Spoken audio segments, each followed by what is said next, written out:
सदग्रंथ हैं, ये हमारा मानचित्र है, ये हमारा गाइड है।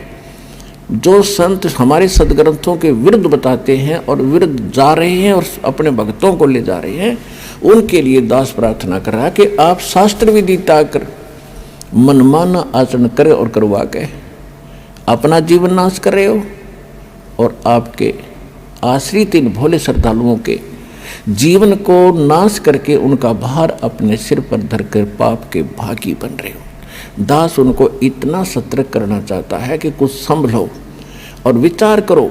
ये मैप तुम्हें नहीं देखने आते हैं तो दास ने कति क्लियर कर रखा है।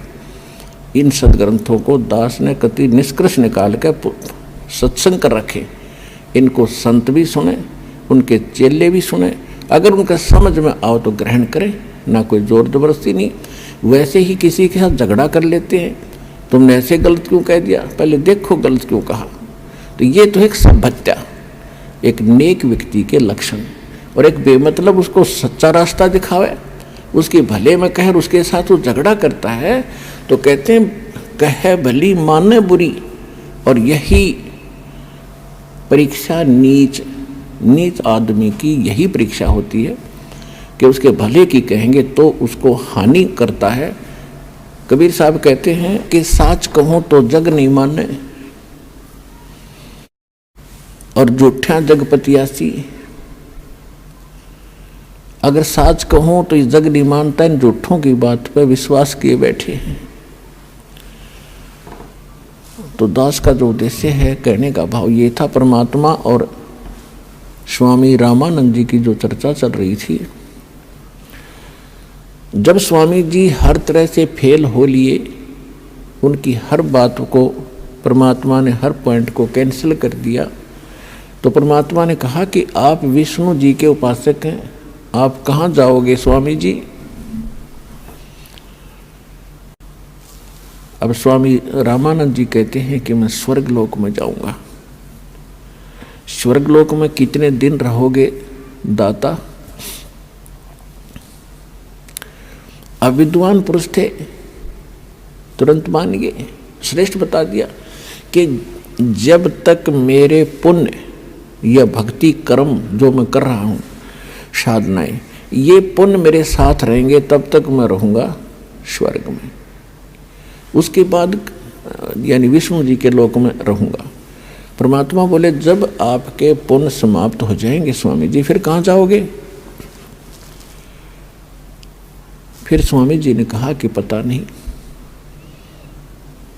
कहाँ जाना होगा।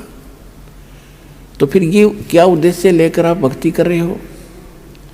उसके बाद परमात्मा कहते हैं मैं बताता हूँ आप कहाँ जाओगे।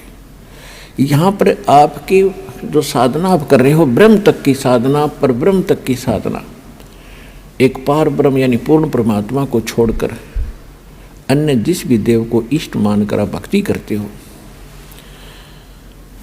उनको क्या लाभ होगा। किया हुआ वर्क डन मिलेगा, किया कर्म प्राप्त होगा। और यहाँ दोनों कर्म बनते हैं, पुण्य कम बनते हैं, पाप घने बनते हैं। ये अक्षित्र ऐसा है।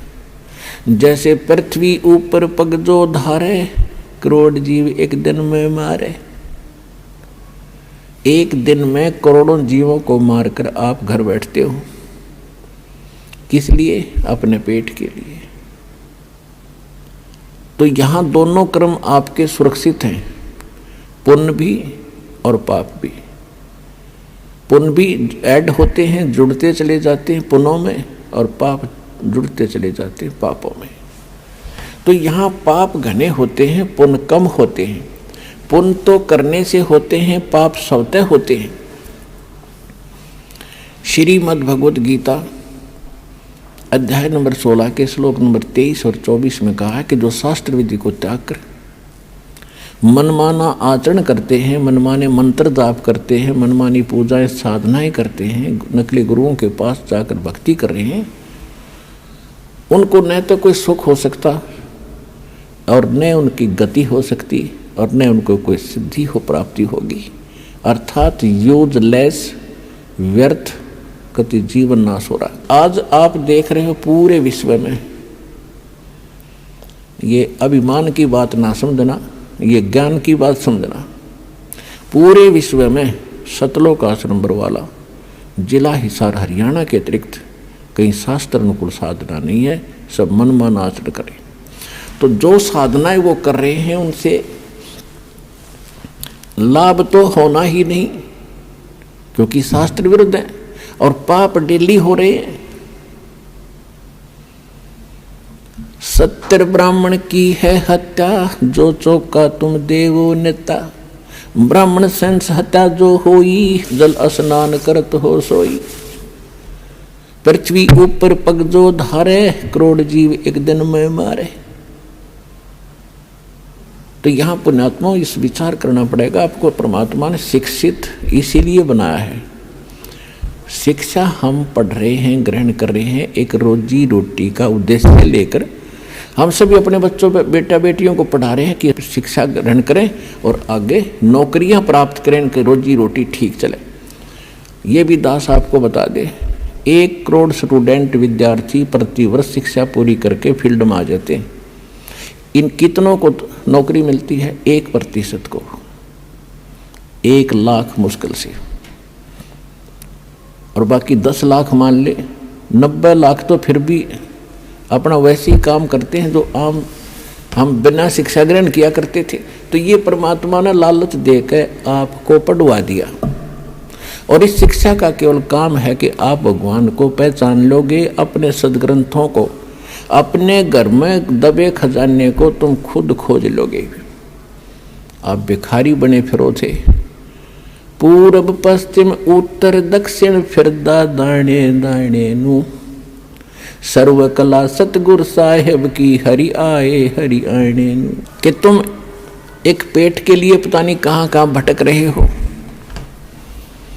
और जब हमें सत साधना मिल जाएगी तो भगवान का विधान है, आपका बरकत शुरू कर देगा, आपके घर भर देगा। जब आपकी नीयत भर जाएगी तो आपका घर भर गया, और आपके आए हुए संकटों का निवारण करेगा।